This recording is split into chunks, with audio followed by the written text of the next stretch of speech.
Hello, everyone. Sorry, I was waiting to be admitted. And okay. Hello, everyone. Good evening. I hope there are more people joining. All right. Yes. So far, so good.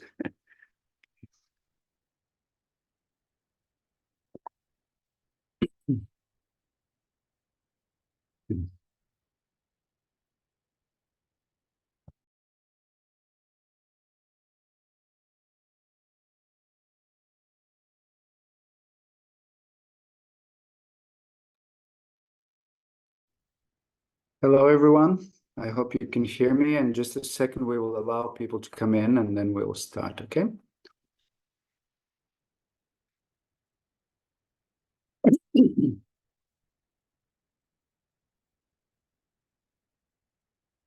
Nika, maybe is it possible that you would make me a host so that I can screen share? Okay, I can. Thank you.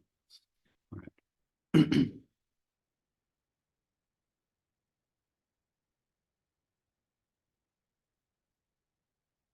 Okay.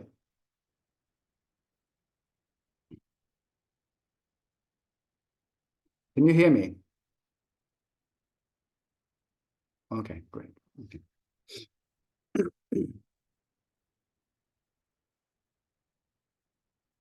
So whenever we are ready, maybe just 1 or 2 minutes, and then I see more people are coming, and so then we'll start.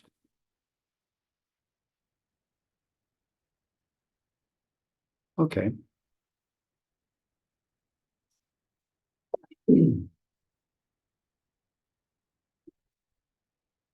All right, so I think, okay.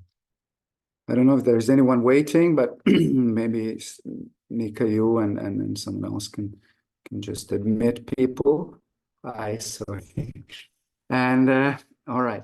So I know yesterday there was a housekeeping committee, so maybe some people have already participated yesterday. Today we are welcome everyone. This is the first meeting of the new series and called Pedagogies of Care that I proposed and I will initiate and start, and I hope that many of you will then afterwards can join and propose. And this is also an open kind of content that can be managed by everyone. I hope you can hear me well and that my internet actually is working. So I will try today. I prepared a little presentation, and I hope you can see it. Is it visible? Okay. Yeah. Can you see it? Yeah. All right. Okay. Perfect. So I'll just move this in a little bit so that I can read what I prepared. Okay. So yeah, I proposed that we could talk about pedagogies. We did already some years ago. We talked about education, and there was a series of events which were really kind of exciting and interesting, especially during the second part of the COVID pandemic, that we dedicated together with some of the students from NABA, where I teach, to the subject of education. And we managed to do several assemblies where we united a lot of guests from all over the world. And I thought that this would be quite relevant to continue in that direction because strangely enough, in my life, I have sometimes my best teachers are the teachers which I have never known in person. And one of them, of course, is Asja Lācis, whom I follow and from whom I have learned a lot and work on this subject for more than 15 years. So it's a kind of a long-term relationship. And the second thing that I'm very happy to be here at the Museum of Care is it was also a lucky coincidence that we kind of crossed with Nika in a very unfortunate occasion. And I've been part of David Graeber's Institute and Museum of Care ever since. And so today, I think it is relevant to speak about pedagogies and to speak about Asja Lācis, but and relate her to the work of David Graeber, because I have the feeling, I have never met David personally, as as I have said many times, but I have a feeling that above other things, David was also an excellent teacher and a great pedagogist. And I think if so many people are continuing to work with his heritage, this is also due to the fact that he was excellent, really, teacher, and he was so capable to actually, create these bonds that went far beyond, the academic structures, and then were linked directly with the lives of people. So I propose that we would do these series of encounters around the figure of Asja Lācis, like starting from her, and I will speak mainly about her today. But then again, I would use these kind of historical figures as references, so that we can then speak also about the practices which are actual today. And so I'm giving here some of the names that I would like somehow to refer to, and I think some of them are very relevant also insofar as they are having to do something with anarchist kind of pedagogies, and some are having to do with the art. Ivan Illich, for example, Palle Nielsen, of course, bell hooks, David Graeber, and many others. And so be it theater, art, anarchist thought, or anthropology, many of these important personalities shared some kind of common aspirations in the way how they were trying to put them actually in action and bring them into being. And so here you see some of these personalities, which we will kind of tackle, or we will refer to. And I hope that they will be just kind of right tools and aid in order to then speak about the practices which are relevant today. Here are some of the questions that I would like to address. I hope that we can address through this series of seminars.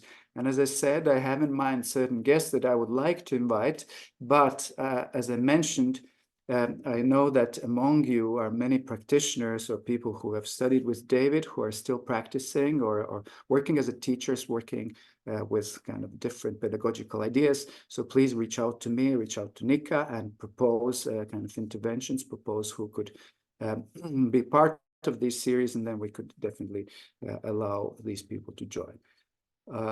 Okay, I see people are still coming, which is really nice. So let's maybe go straight to the point and to the question about Asja Lācis. So this is the book that I edited some years ago in Italian, and I hope there will be also an English version, and I can in the end share some resources in English language. So how I started to work actually with and about her, it was because I created my MA work and thesis around the subject of relationship between art and education, and I have always been interested in the alternative education and radical pedagogies. And she was someone who comes like me from Riga, so she comes from the same context. And to me, so far, she's one of the most kind of coherent and relevant figures that I've found was managed to unite some kind of theory and practice in what she was doing. So she was born as Asja Anna, and she's called in the West Asja Lācis. So in the 19th century,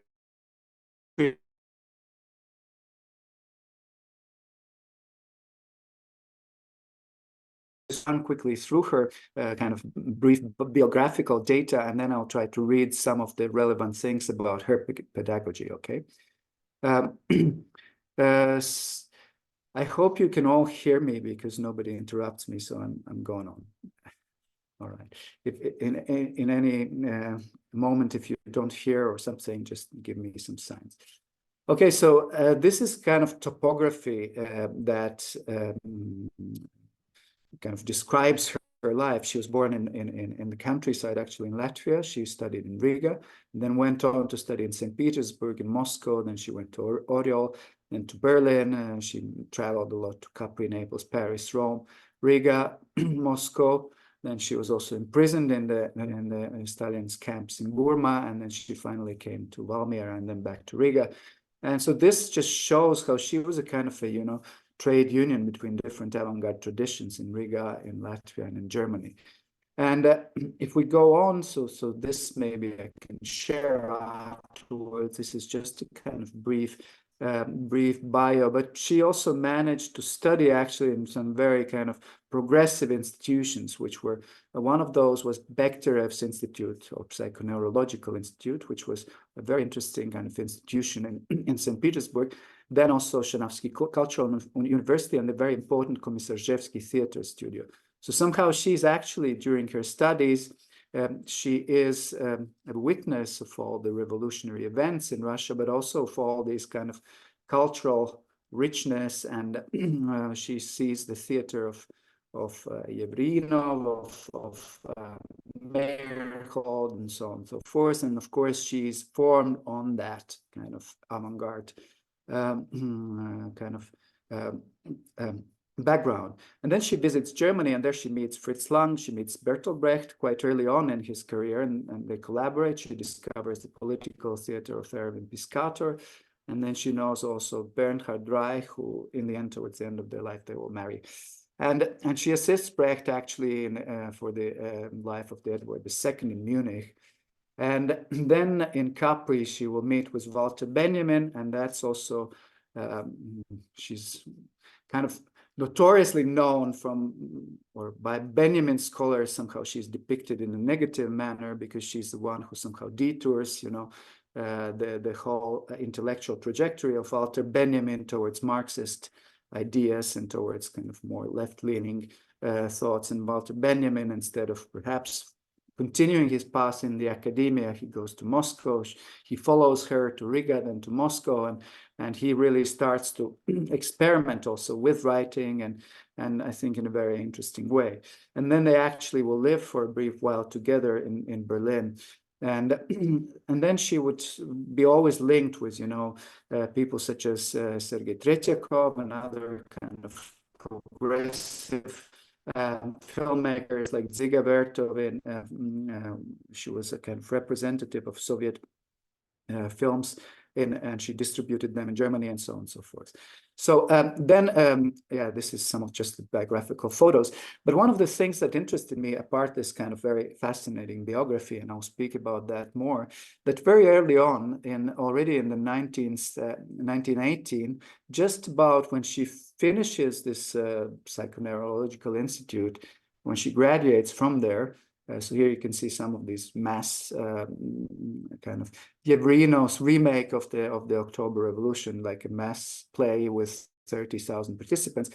But what I was saying before, that early on, while she's still kind of a neo-graduate, she goes to the small city in Oriol, and that's where she's offered to do a kind of traditional theater job with children initially, because that was typical that they would, allow the neo-graduates to practice with that. But that whole kind of thing transforms into something else. And here are just some images from that period, so that you can see, how turmoil it was and how interesting it was. And so she would, in Oriol, it would be her first experience, and she immediately kind of goes straight into experimenting with something that will become her kind of method of her pedagogy, but also of her theater work. And maybe I will just pass straight on to this. These are some magazines and some things that I will maybe return back to. But I would like to speak today specifically about her children's theater and about how she worked with the pedagogy. And this is something that she came and started or developed very early on. And I will, if you allow me, read very quickly like some of her notes. This is from her memoirs that are actually translated in English and that have been published in several publications.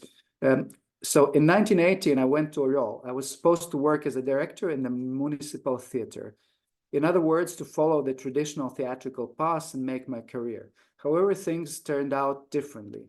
On the streets of Oriol and at the market places, in cemeteries, in cellars, and destroyed buildings, I saw gangs of abandoned children, the bezprizorniki that you can also see in the photos, which were, there was a lot of orphans after war, First World War, and of course also revolution. A Russian Revolution. So among them were boys with black faces that had not been washed for months, boys with ragged jackets from which strands of padding hung loose, boys with wide, long cotton pants which were fastened by a rope around the waist, boys armed with sticks and iron rods. They always went around in gangs, had a leader, and stole, robbed, and attacked people. In short, they were gangs of thieves, victims of World War and Civil War. The Soviet government attempted to place these vagabond children in educational institutions and workshops, but they constantly ran away. So this is somehow what she sees, and she feels that she has to react and intervene. War orphans, on the other hand, were given quarters in municipal homes. I visited them and saw that these children had food and sanitary clothing. They had a roof over their heads, but they looked at you like old people with sad, tired eyes. Nothing interested them, children without a childhood. You couldn't remain indifferent when confronted with all of this.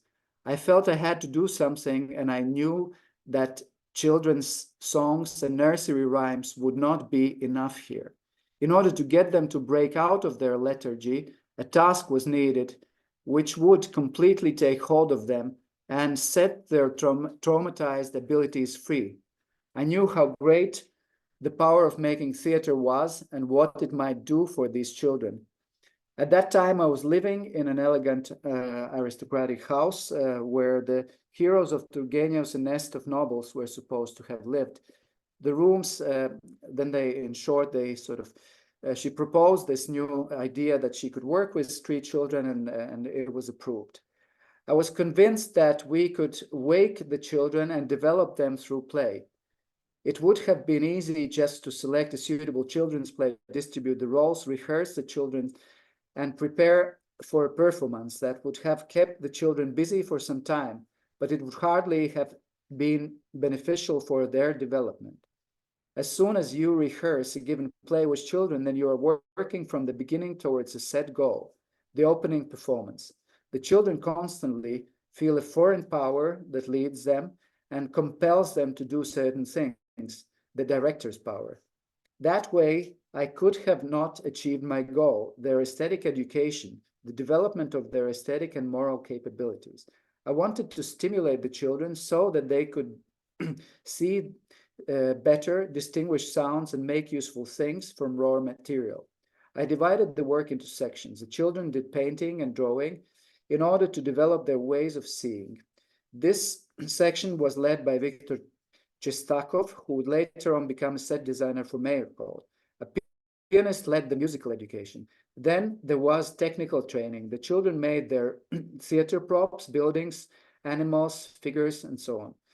The other sections of my model school inaugural were rhythm and gymnastics, diction and improvisation. We set free the children's hidden powers through the process of work of their capabilities through improvisation. So this is one of the main things that she sort of started to do this. And one of the main methods was also allowing children to improvise. The play originated as children performing for children. The system of activities was transformed into a more demanding, collective aesthetic form. Bourgeois education is geared towards the development of a special skill, a special talent. It advances the individual in one-dimensional way. As Brecht has stated, it wants to use up the individual and his capabilities. Bourgeois society demands that its members produce goods as soon as possible. All aspects of this principle become apparent in children's education. For example, when children play theater according to bourgeois rules, then they must keep in mind the result, the performance, the appearance before the audience. In the process, the joy in playful producing is lost. The director is constantly in the foreground as educator and drills the children. And here she makes an appropriate joke. What is a telephone pole? So the poles with the wires. Nothing else than a pine tree that has been edited. You know, the trees are all cut. They are all the same, the telephone poles. So actually, what she's claiming that the bourgeois education creates these kind of, telephone poles, which are all the same. But the goal of this communist education, as she writes, is to set the productivity free on the basis of a generally high level of education, and to do this for those who have special talents as well as for those who don't. So her working class background, as she writes, was useful as together with her studies at this Bechterev Institute in Petrograd, and she was experimenting with the knowledge she gained in Oriol. So here, the starting point for both educators and those who were to be educated was observation, and I think this is also important. I know there was a seminar on the Russian psychologist, which now is, I'm forgetting the name, but this idea of observation was crucial in that context in the early 20s in Russia. The children observe objects, the relations of objects and people to one and another, and their changeability. The educators watch the children to see what they accomplished and how far they could productively apply their skills. Observation was not only practiced and developed through drawing, painting, and music inside the studio, but also outside of it. Early in the morning and again in the evening, we went outside with children and made them aware of how colors change through distance and time of day, how different the sounds and noises were in the morning and evening, and how silence can sing. So she had no difficulties with the children from this municipal house, but she wanted also to work with besprizorniki, and of course it was not an easy task. When I spoke to them for the first time at the marketplace and asked them to come to us, they taunted and threatened me and told me to go to hell. But I came again. They gradually grew accustomed to me and our disputes, so that if I stayed away a while and then arrived, they surrounded me like an old buddy and greeted me with shouts. And so meanwhile, she continued her work. And here, just I will finish with that. They decided to work on a children's play based on Meyerhold's, by Meyerhold Alinor, based on Oscar Wilde's fairy tale, The Star Child. And one day, while the children knew nothing about my plans, I gave them a scene from the play as a task for improvisation. Robbers sit around a fire in a forest and boast about their deeds. While working on this scene, sometime later, the first visit of the besprizorniki took place in our house. The children jumped up and wanted to run away from the intruders, who looked terrifying, with paper helmets on their heads, armor made out of branches and pieces of lead, and sticks and spears in their hands. I convinced the children to continue improvising and not to pay attention to the intruders. After a while, the besprizorniki leader Vanka strode into the middle of the group of children who were acting and signaled to his gang, like, to come on. They showed the children aside and began to play the scene themselves. They bragged about murders, arson, robberies, and while doing this, they all sought to outdo one another in horror. Then they stood up and looked at our children with scornful condemnation. That's what robbers are like, you know, they were very proud of themselves. According to all the rules of children's education, I should have interrupted their wild and shameless speeches, but I wanted to gain some influence over them, and I actually won the game. The besprizorniki returned and became active members of our theater. And so then the improvised play meant luck and adventure for the children. They understood a great deal and their interest was aroused. They worked seriously, cut things, glued, danced, and sung. Texts were learned, and gradually the figure of the evil Tatar boy Alinor, who insulted his mother and terrorized other children, took shape. When the different sections of the work moved towards a synthesis, we began to discuss a public performance. And in the end, the children decided that they wanted to do something more like a kind of a parade for other kids. And that's what they did. It became a kind of, you know, Mardi Gras parade. The kids carried animals, masks, theater props, and parts of decorations through the streets and sang as well. Big and little spectators joined in, so it became a kind of public manifestation. And at the end of the day, many of them followed us back to the Dubyenyov's house, where they also performed for them. So that's how this method has proven itself. We have demonstrated that it was correct for adult leaders to keep themselves entirely in the background. The children believed that they had done everything themselves, and they did it through play. Ideology was not forced upon them, nor was it drilled into them. They appropriated all that corresponded to their experience. And we too, the educators, learned and saw many things how easy it is for children to adapt to situations, how inventive they are, and how sensitively they react. Even children who seemed at first untalented and limited demonstrated unexpected abilities and talents. At the performance, tensions were surprisingly released, and this made the wild imagination of their inventions visible. And so then in 1928, she was in Berlin. She was asked by the German colleagues if she could create something similar in Germany. And that's where Walter Benjamin, who already in 1924 had promised that he would do a program for her, comes up with a program that is then called, this quite famous article by him, Program for a Proletarian Children's Theater. So sorry if it was a bit long, but I think it was quite relevant to really read out what she had to say about this. And maybe, Nika, you correct me how much time we have, because I think, is it an hour? Okay, so I will try to speak and leave like last 14 or 15 minutes to a discussion, okay? So, yeah, so what is relevant, I think, here, that she discovers how, you know, she can really work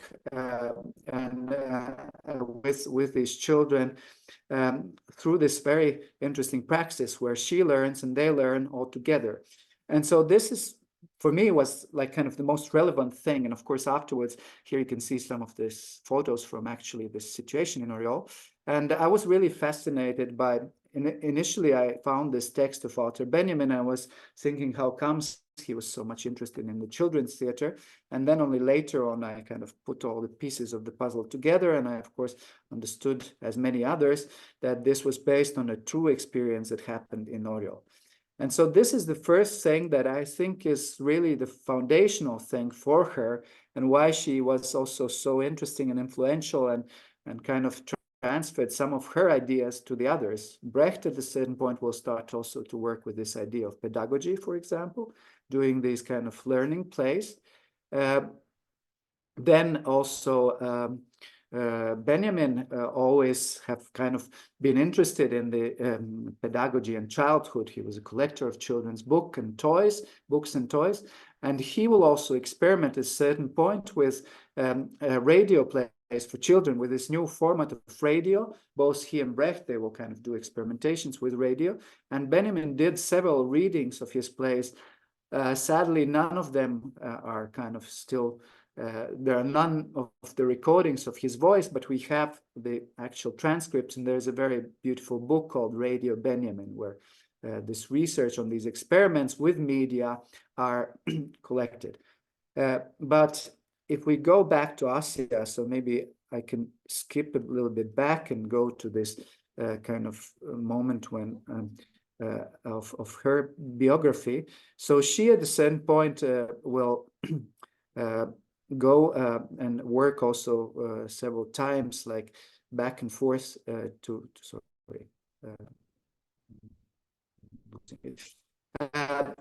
Riga. So I'll just start from there.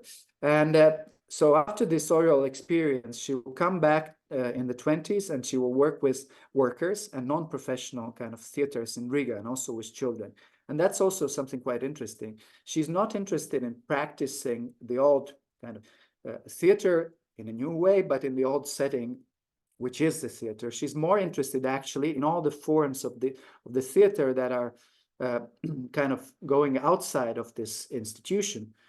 So she works with the workers, and this is a very interesting thing that they will develop afterwards as a forms, like kind of innovative forms of how they could do these kind of interventions, which are actually to a certain extent similar to this kind of visual assemblies that we're doing or something.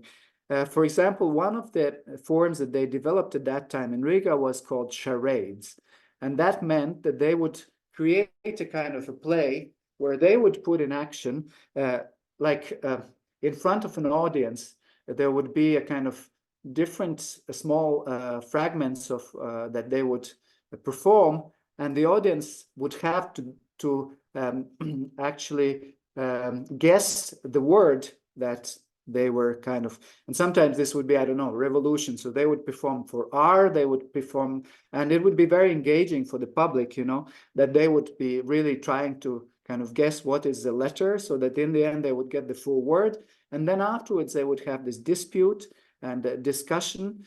So here actually what I'm also, when I'm working about her, what I'm quite amazed is how similar the histories are at that time and now, because they were performing a play by Octave Mirbeau called The Epidemy or Epidemics, and at that time they also lived through the pandemic of the Spanish flu, so very similar to today. So then she meets in the 20s, having already that experience of avant-garde theater in Russia, of this work with children and work with theaters in Riga, where they would also sometimes do a kind of mass plays that they would create with things, interventions in the city, so on the streets and not in the theater. Then she meets Brecht and she works with him for this Edward II play. And of course she was so fascinating because she had all of that extensive experience already at a very young age. And so then afterwards, it would be 1924 when she will meet Walter Benjamin on Capri. And this is a very kind of interesting and sort of romantic also story. So they both will stay there. She was there with her daughter from her first marriage. And they met, like there's this very famous story that she wanted to buy almonds and then didn't know how to ask for them to the Italian sellers there. And then there was a gentleman who said that he will help her. And then he dropped actually these almonds and so on and so forth, but it was Walter Benjamin. And so then he asked if he could start to visit her. And then together they visited Naples. And they actually, what was very interesting, this is from the Frankfurter Zeitung, they published together and they wrote it together, this kind of strange travel essay about Naples. And it's very interesting. And they both had for a while plans to go around different cities. And for Benjamin, he continued, actually, he wrote about Marseille and other cities. There's a very famous article, Hashish in Marseille, and so on and so forth. So he has written about a lot of cities. Asja has written about Paris and other places, but they sadly had no chance to do it together. But this is a kind of philosophical essay, which is like about travel, about the city, about a specific spot, but it also kind of brings forward certain ideas. One of those is porosity, which becomes a central concept also for the Frankfurt School. And then there's also performativity of the city and this idea of constellation that is a dear term to the Walter Benjamin. And he applied this also to the constellation of people that, like these different constellations that form sometimes around certain people. So with Benjamin, they spent some time on Capri. So this was a very kind of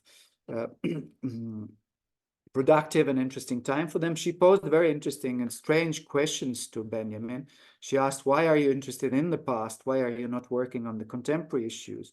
Why are you working about, he was working on his thesis on the German Baroque theater, why the hell are you dealing with that? Why are you not reading progressive things? Why are you not working with or reading kind of progressive issues like from Russia or other countries? And Benjamin, after that, he will come up with his first book, which completely changes his style.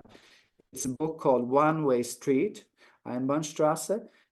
Already you can see he starts to collaborate with most progressive artists in Germany. This is a photo collage by Sasha Stone, an artist who created this photo montage. He was friends also with Laszlo Moholy-Nagy, and he creates this very strange kind of constructivist or surrealist, assemblage of short texts, which are quite interesting to read. And of course, the book is dedicated to the engineer, as he calls her, Asja Lācis.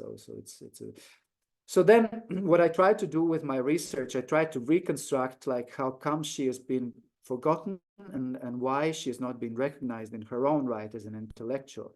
And then I discovered she contributed to all these very important magazines, Sovietsky Theater. She was always contributing about German theater, about Brecht, about Piscator. And then in Germany, she was doing the same about Russian theater. So I found these magazines. She was involved also in this international Olympiad, or this was International Union of the Revolutionary Theaters, and they did kind of Olympiads in Moscow at a certain point. So this is kind of her constellation. So she is in the middle. So this is Sergei Tretyakov.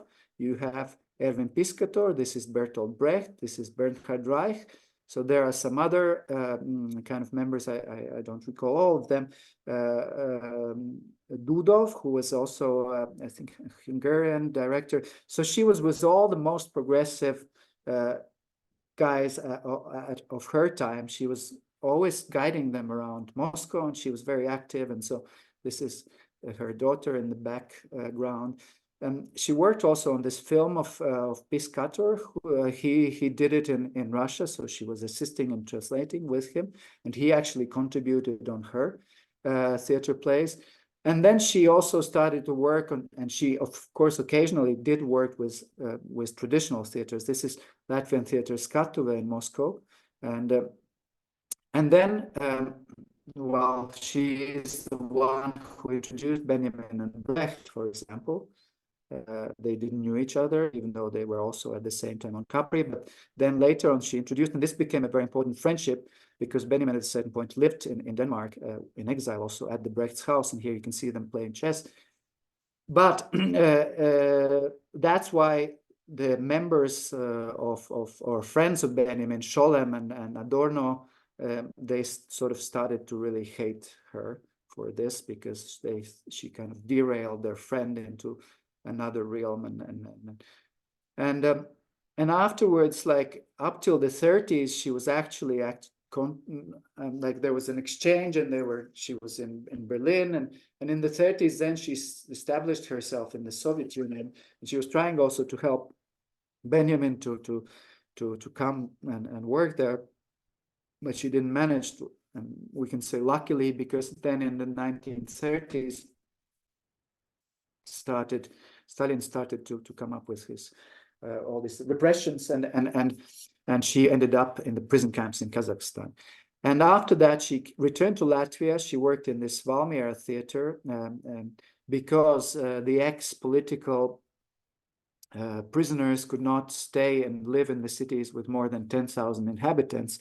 So she was in this countryside small theater, and she worked there till she was she kind of went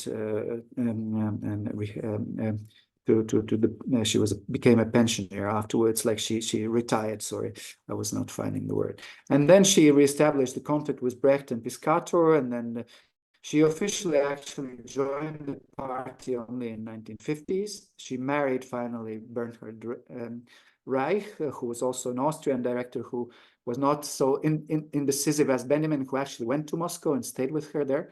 And they married finally. He also went to the camps because of that alliance with her. And then Hildegard Brenner in the 60s, she was a young kind of, in 68, there was all these kind of young, very enthusiastic kind of youngsters and artists and theater directors who were trying to kind of discover the past anew. She found actually that Asja Lācis was still alive. And she was one of the only, original kind of members of that constellation still alive. And so she made an interview, because what happened in the 50s, that Benjamin died in the 40s. He committed suicide after this unsuccessful escape to Spain. And so Bertolt Brecht, they met with Asja in the 50s when she was finally rehabilitated. In Russia, and then the rest of the kind of constellation group, Piscator went to the United States, and he became a reference figure for all the new theater figures like Judith Malina, Living Theater, Augusto Boal, all the members from Brazil. This is how this tradition sort of continued. And Asja was somehow her work. Adorno and Scholem started to take care of all the Benjamin's legacy, and they started to publish the collected writings, and they excluded her name from them. They took her name away from the writing Naples, so she would not exist if not for this young journalist, Hildegard Brenner. And this became quite a polemic, because they found out in the archives in Germany that some of the materials of Benjamin from Moscow were transferred to DDR. They somehow got access to this, and they published sort of without the acceptance of the Institute or this Frankfurt Institute, they published some of the texts, and especially also this one about the proletarian children's theater. And Hildegard Brenner interviewed Asja Lācis, and there was a massive polemic when youngsters started to accuse Adorno, who's, you know, this kind of Marxist and such an important figure, and he was super attacked by the young kids of 68, saying that he was actually, you know, not really a progressive intellectual, but kind of, you know, old school guy who's trying, you know, to kind of change history without being kind of without any kind of asking to anyone if that could be done. So, and that's where really the figure of Asja Lācis emerges once again. The book comes to the fore, Revolutionary by Profession. It's released in Germany in 71-72, and then translated immediately into Italian, Spanish, and French. And so Asja kind of has this, you know, she can tell her story and work on her memoirs. There is also a book in Russian called Krasnaya Gvozdika, which has been re-released some years ago, and then she dies and passes away in Riga in 70s. And so I'll just run through the images. I would kind of stop here. So it's a very interesting story, but to me, still one of the most relevant parts remains, the fact that she actually was someone, if Brecht and Piscator, they practiced kind of revolutionary ideas, but still within that setting of institutional setting of the theater, she was someone, and that's why they have a method. She was someone who, for whom the method was exactly like something that she didn't want it to have. So this not having a method was her method, we can say, and she applied that. So for her, there was no break between her life, her political kind of actions and activism, and her practice. And I think that is something that we should, or we could learn from her actually today. So here you can see, this is a letter. Heiner Müller afterwards sent a poem to them. He was also an interesting figure. This is her latest part. So this was about one thing that I forgot, and then I will finish. So this is the samizdat that was published in the 60s in Germany. Asja Lācis then published also her own book, which was quite interesting. That it came just before the famous essay of Benjamin about, you know, media, or this work of art at the age of its mechanical reproduction. And she actually contributed about children and cinema, and did the first children's cinema in Moscow, together once again with the street children in the cinema Baikal. And she has published this very beautiful book that I was so lucky to find, which is actually, cover is designed by Varvara Stepanova, the wife of Rodchenko, and it speaks about this issue of media and how media affects younger audiences. So she was really kind of, you know, very avant-garde and advanced figure. And here you see some of these images. And so this is the alternative magazines dedicated to Benjamin when the whole story came out. And then this is her book, and this is the Italian edition.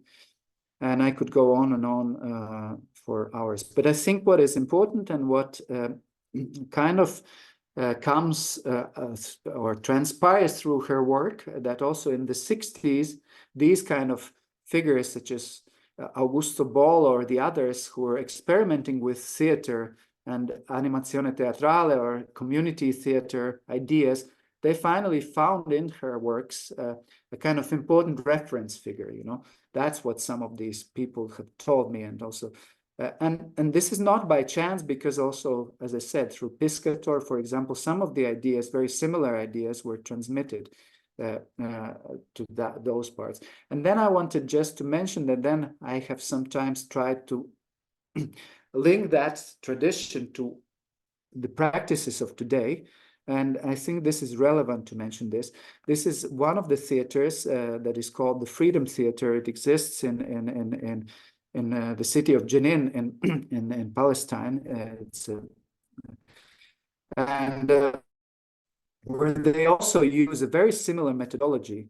And now the theater is largely destroyed during this last attack. But I think this is also one of the practices that I've followed throughout the years, because they really work since many, many years. And the founder, Arna, who was actually the founder of this theater, and then her son, they both have been assassinated. Now, one of the last directors with whom I had a chance to talk recently, publicly, also in Poland in one conference, he's also in prison already since months.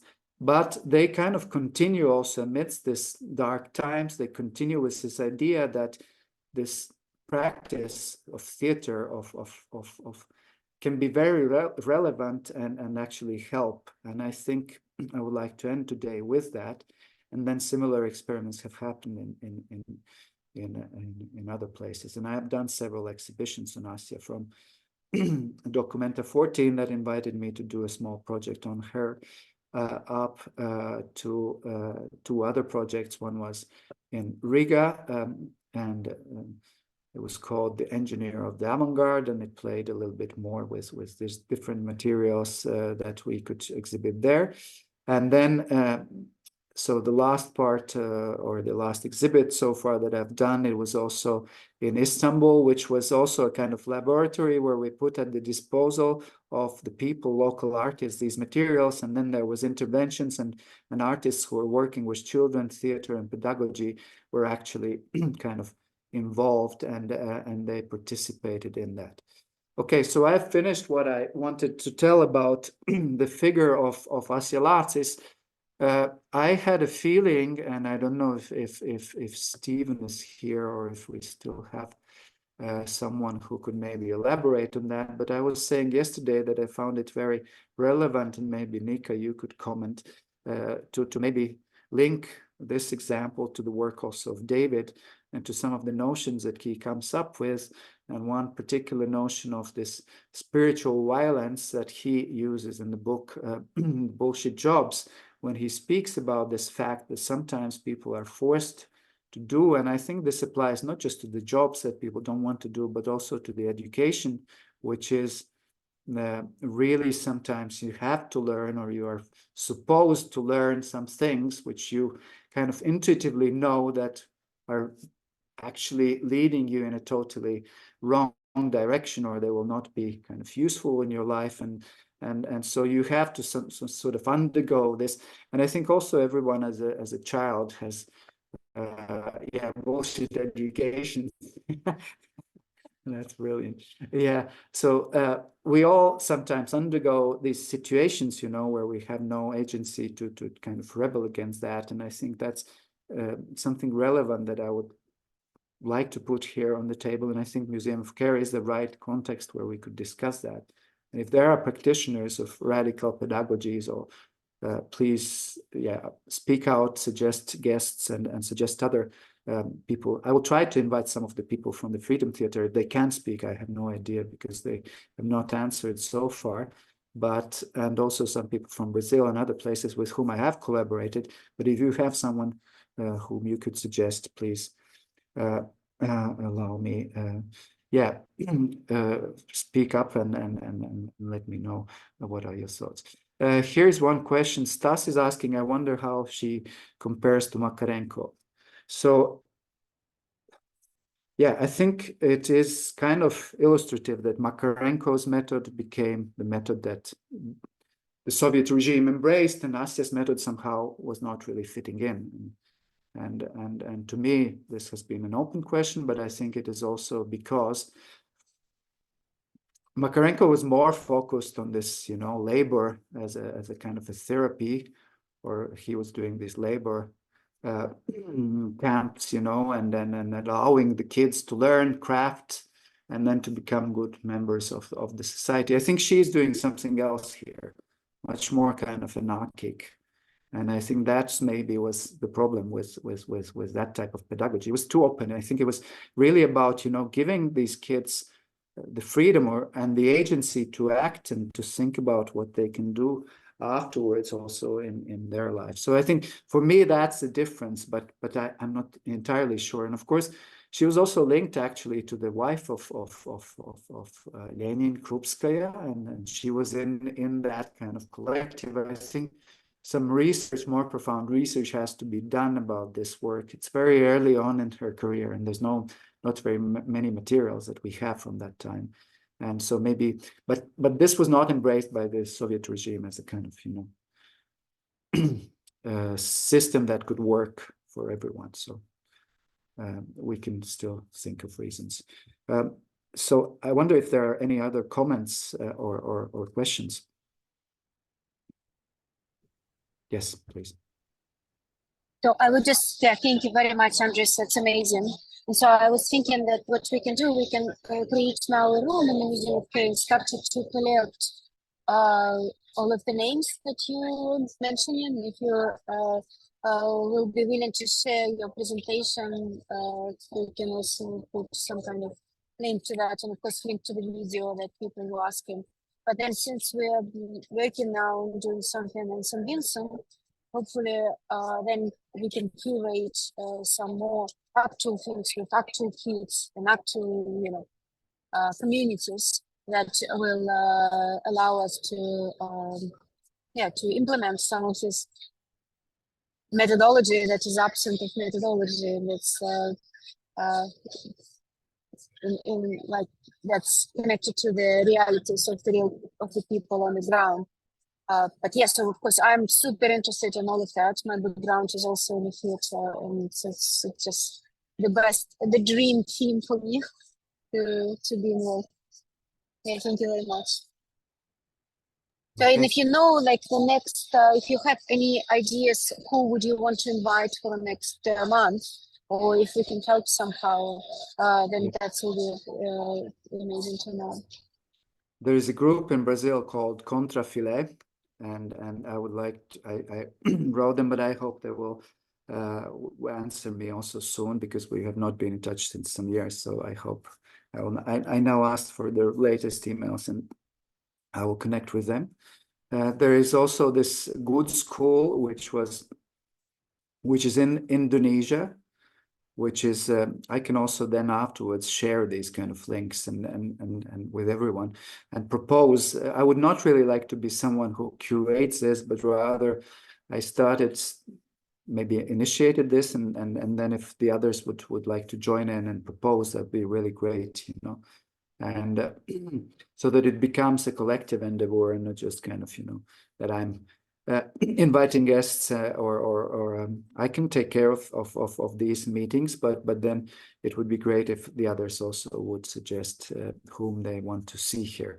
I will, for the first meetings, maybe can involve some of the people so that we have some contents, and then afterwards we could also at certain point do a kind of an assembly or something, Right. So, and I think it's also interesting to still return to these early ideas of Vygotsky as well, and of course Bakhtin was mentioned. So all these ideas about this pedagogy and anarchist pedagogy. I was proposing to reread some of the works of Ivan Illich, some of the things of also Colin Ward, and he had very interesting ideas that he proposed around. Also the children's education, but not just, and so on and so forth, up till the ideas of David, and maybe we can also speak about this work of anthropology for kids and how we could develop that. Yeah, I can send a reading list indeed. This is actually already some of the names I mentioned, and then we could during the next meeting kind of elaborate on what we have talked about today. Thanks, everyone. I was wondering if there are still some questions or comments. I mean, I just throw out a comment. I mean, how would you take this and this kind of ideas of pedagogies of care and apply it to the internet, right? So we're in a room with a lot of people, and how is it that engage? I mean, at some point, things are lectures, right? So you put a lot of information out, but how would you... like I do all kinds of teaching, and with students, they don't turn on their cameras and stuff like that, and those are kind of tricky things. But like, what would this kind of discussion look like? Not for the 1930s, but the theater of Zoom in today's Yeah. I think today maybe what we could use are some of the methods developed later on, for example, by Augusto Boal, or this idea of the forum theater, you know. This can be applied also to online. From my own experience, because I happened to work online also during the COVID, and with the students, we had to reinvent some kind of pedagogies. And I think that's what you saw some time ago, that there was this strange group called this department, critical studies department, which was actually a kind of a fake department that we created online with students of our university. And we all started, you know, to contribute and play a bit with these institutionalized forums. Like one was, I don't know, the director and so on and so forth. I think this idea of play can be used and applied also to what we are doing. And I think we are kind of applying that to some of the things that we're doing. To reading groups, this kind of more playful things like the karaoke reading groups or these things, I think they are very much in line with that pedagogy. This kind of notion of play, I think, can be very well played out here. Notion of theater may be a little bit more difficult, but the thing about play, I think that's something that we can experiment with. Yeah, and maybe one of the things I do is by throwing it back as a question to you, that's actually in some ways an anti-answer, in the sense of I've kind of encouraged you to respond, but like it might also be throwing out questions to other people as well. Not that you don't have some really good answers there, but something. So maybe I throw that same question out to other people here, or other people might have some questions. And I think that aspect also was something which, when you see the videos of how David was teaching, he was very kind of, he was very present, but there was this playful moment of playfulness, and this kind of, that you felt at ease, that you didn't had to be, you know, that you didn't felt judged somehow. I think that's one of the main things also why I like and return to the Museum of Care, for example, to create this environment which is kind of experimental and non-judgmental in a way. You know, I think that's very, very important.